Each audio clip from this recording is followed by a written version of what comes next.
but no one hears them. Unlike that scene, but much like that experience, I went through something like that back in kindergarten. On that very first day of kindergarten, I walk in, ready to learn with my backpack on, my lunchbox in my hand, and I step through the door and I realize that everyone in the classroom spoke English. I say this because I'm originally from Bolivia, South America, and up until that point, my first language had always been Spanish. Until my dad decided to move me and my family out to New York because of his job, and my world's pretty much flipped.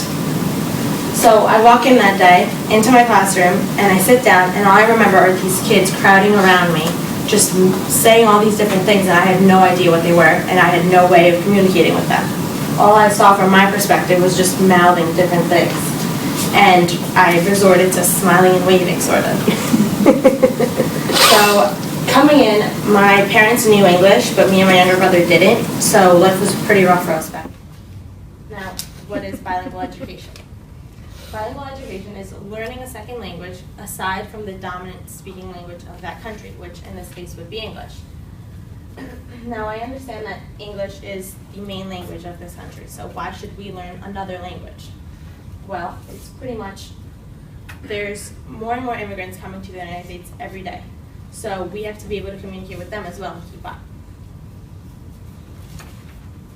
And it's never too late for us to learn a second language, which is why I'm implementing the idea that all students have to learn have to become bilingual.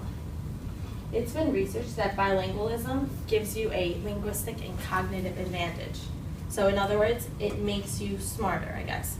It sharpens your mind, and it gives you better word usage, which means you can look at a word and define that word using both languages that you know, overall giving you better vocab.